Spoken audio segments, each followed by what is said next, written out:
Right. Arsenal, yesterday night went ahead to obviously show how powerful they are. I think now Manuel Akanji now knows exactly who the biggest team or strongest team in Europe is, because as we head into this game of football, Inter Milan was going to be facing Arsenal, and Manuel Akanji was loaned to Inter Milan from the side of City. He came out and really put out a statement that many came out and really saw it as being deluded. And indeed, to me, he was deluded, because if you're Manuel Akanji, you can't come out and say that Arsenal is not the strongest team in Europe.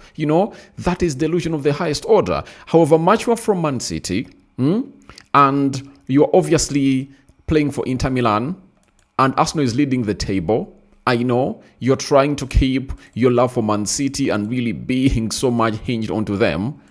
I think sometimes reality is a must, and you have to come out and obviously speak the truth. Akanji said the following, that Arsenal are not the strongest team in Europe. For me, Bayern Munich is the strongest team in Europe. Now, this is where he gets delusional, and I'm like, this is reality. And in most of the times in life, when you oppose reality, it's you who obviously finds yourself in a position that will never really get healed. And you'll obviously keep in such moments, and you'll never obviously get the right answer. The fact is, Arsenal is the strongest team in Europe. And he has gone ahead to issue out a very bad example, that it's Bayern Munich, because Bayern Munich came at the Emirates and Arsenal went ahead to beat Bayern Munich by 3-1. Now, how do you justify that Bayern Munich is the strongest team in Europe when it visited Arsenal beat them by 3-1? And when you look at the table, Arsenal is lying top on the Champions League. And we know to it that we really judge or measure who is the strongest team in Europe according to the Champions League, not to the league. Even if you go to the league, Arsenal is topping the Premier League, and they are having teams like Man City, Liverpool, Tottenham Hotspur, and so on and so forth, that Bayern Munich doesn't have such competitors in their league. You understand? So, I think Manuel Akanji went ahead to understand that Arsenal is really a strongest team in Europe, because he came up, he got beaten, and he knows exactly now who the biggest team is. And Arsenal came up and obviously showcased or stamped their strongness onto the side known as Inter Milan. And Akanji played in a back three with Achebi and Bastoni. That was the back three in there for you. So he now knows exactly who the strongest team in Europe is. And by the way, Akanji should respect Arsenal, because they came in through when they had gone ahead to obviously bench Gabriel Magalhaes, Victor Gyökeres, Martinelli, Declan Rice, Martin Odegaard. They never had Carafiori, they never had Hincapi. They had rested close to 6 starters into this fixture. So I think I want to see a media house go ahead and obviously interview Manuel Akanji. But let's leave Manuel Akanji and let's head into what the game was like. Now, in the 10th minute, Gabriel Jesus went ahead to obviously slide, into that shot that was directed on goal by Julian Timber, and he changed its direction into the net to make it 1-0 in the 10th minute. And that stopped his goal drought in the Champions League after 2.5 years. I remember his last goal he scored in the Champions League was when they are playing Sevilla, I think away in Spain. In that game, I think that's when he obviously get injured, and all these injuries that he's really getting resulted into that. So that is Gabriel Jesus for you. Then Petar Sucic went ahead to obviously pull the trigger, and it went into the back of the net to make it 1-1 8 minutes later, after Arsenal had gone ahead to take the lead. Now, in the 31st minute, Arsenal went ahead to really confirm to the world that they are the kings of set pieces. Corner delivered by Bukayo Saka to the back post. Leandro Trossard heads it back into the mouth of the goal. And guess who heads it in the back of the net? It's Gabriel Jesus. And that is what they call set-piece prowessness by Arsenal. And half-time. We headed into half-time when Arsenal is leading by 2-1 in there for you. Then the manager went ahead to bring on Victor Gyökeres for Gabriel Jesus. And guess what happened? Martinelli went ahead to obviously do what we call a traveler, and Gyökeres went ahead to obviously carry on two defenders. He passed the ball into Bukayo Saka accidentally, and luckily it hit the left ankle of Bukayo Saka, hence setting itself in the vicinity of Gyökeres, and Gyökeres went ahead to finish it with what we call surgical precision into the back of the net, and it counted 3-1 in favor of Arsenal. Very, very big performance for the club of Arsenal, and they really went ahead to do the needful. And that win, apart from Gabriel Jesus going ahead to score his first goal in 7 years, in 2.5 years, Arsenal have gone ahead to really set another record in there for you. They've gone ahead to win 7 consecutive Champions League games for the first time in their history. Only Man City, 10 in March 2024, have enjoyed a longer winning run in the competition among English sides. And that is Arsenal for you. Now, I think they might find themselves really hitting this record. 10, because they are 3 to go. 3 to go. And they're playing Kairet next at the Emirates. To me, that's a win for the club of Arsenal. That is a win for the club of Arsenal, no doubt. They're obviously going to be collecting those points, and they'll win that. Now, we'll be waiting to see who they'll be drawn against as a side of Arsenal. That's what we'll be waiting for. Who will they be drawn against, as at the quarterfinals? Because they're not going to be playing the round of 16. They're going to be playing the quarterfinals as the side of Arsenal in there for you. So, as it stands, the club of Arsenal is on top of the Premier League table. Martinelli went ahead, known to find himself on the score sheet, to obviously extend his score in 5 consecutive games. And if at all he had gone ahead to score yesterday, would have gone ahead to score in 6 consecutive games. And he's Arsenal's Champions League top scorer, alongside Gyökeres, who now went ahead to score the 3rd one, and Gabriel Jesus went ahead to score 2 in there for you in the Champions League.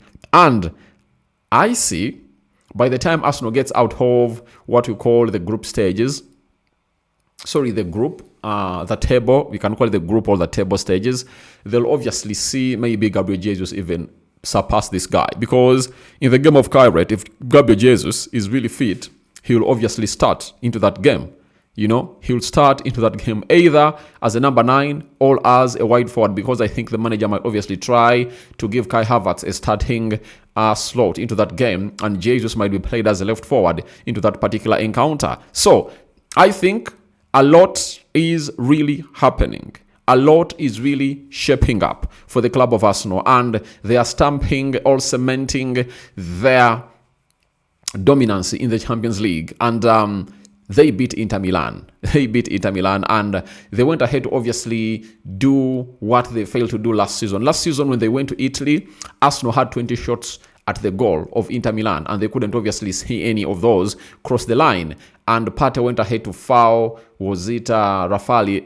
It was Thuram.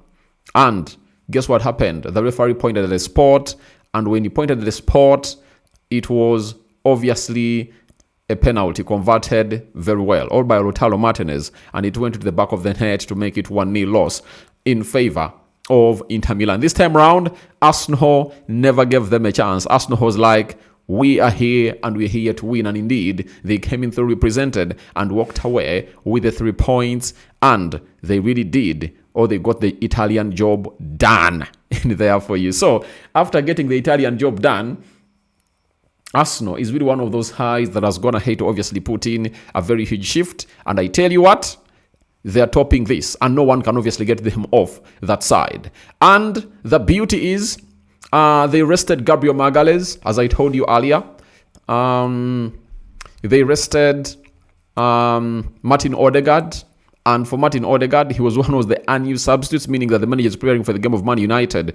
Declan Rice came in through and played some minutes. Victor Gyökeres was rested. Martinelli was rested. And Ben White was rested, meaning that 1, 2, 3, 4, 5, 6 players were rested for the encounter of Manchester United that's going to be played on Sunday in there for you. So that is all about Gabriel Martinelli. That is all about Arsenal, and they went ahead to put in a very huge shift in there for you. So how did the stats really go down at the San Siro Stadium? Here is how everything went down. 15, right? Shots by Inter Milan. Arsenal had 14. 4 shots on target by Inter, and Arsenal had 5 shots on target. 51% ball possession by Inter, 49% ball possession by Arsenal. And remember, as we head into this game and I did the match preview, I really came up with that fact that Inter Milan really had all averaged a much more ball possession and passing accuracy than Arsenal in there. And it went ahead to reflect in this particular game. 434 passes completed by Inter Milan. Arsenal completed 429. 88% passing accuracy by Inter. Arsenal had an 85% passing accuracy in there. And 9 fouls by Inter. 17 fouls by Arsenal. 2 yellow cards to the club of Inter. And 2 yellow cards to the club of Arsenal. No red card was issued to either sides that participated into this particular encounter. And 3 offsides to both sides. 4 corners to Inter Milan and 7 corners to the club of Arsenal in there. So that's how Arsenal went ahead to look into that particular fixture, and they are cruising atop of the table of the 36 Champions League teams in there for you. So where do we go in here? We get to what we call the table and how it's looking like. The table has the following. Arsenal is seated top of this Champions League table. 7 games, 7 wins, 0 draws, 0 losses, 20 goals scored, 2 goals conceded, goal difference of 18, and they're having 21 points. And it's cemented. No team can obviously get Arsenal from where they are. That is it. Even if Bayern Munich wins its remaining 2 games, they cannot, because Arsenal went ahead and beat Bayern Munich. And in the Champions League, it's all about the head-to-head. So, it's all about the head-to-head. Real Madrid winning 6-1 against Monaco. They have played 7 games. They're having 15 points. Bayern Munich, they're playing today, and they're having 15 points in there. When they win, they will go to 18.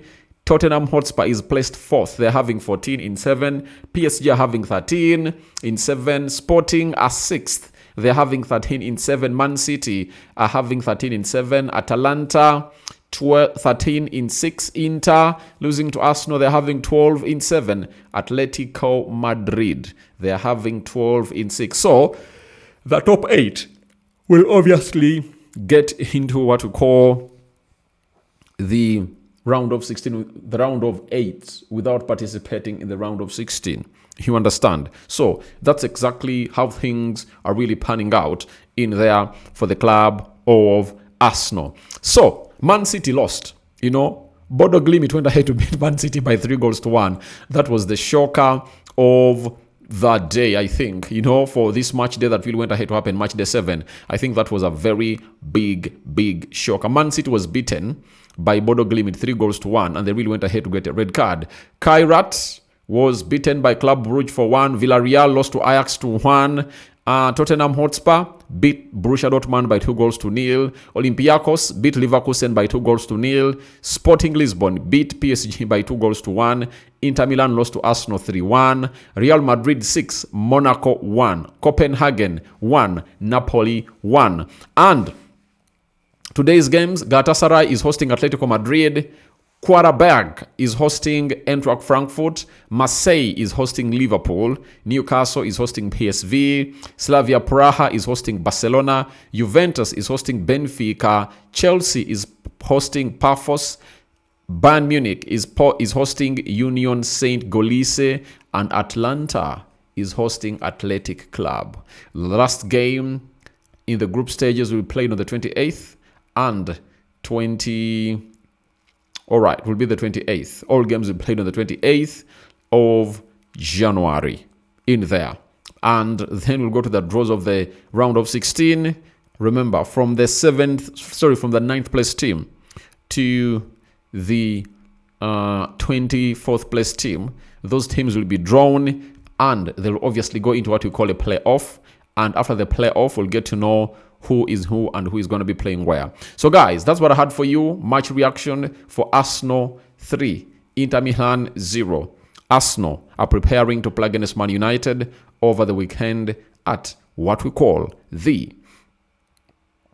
Emirates. Remember, first leg, United lost to Arsenal, but we all know to it that Arsenal were the best, United were the best side, and the best side went ahead to lose that particular game of football at Old Trafford, where Matthias Cunha, Brian Belmo had turned out to be a hard nut to crack for the side of Arsenal. Good morning. It's a Wednesday, and we out for now. Bye-bye.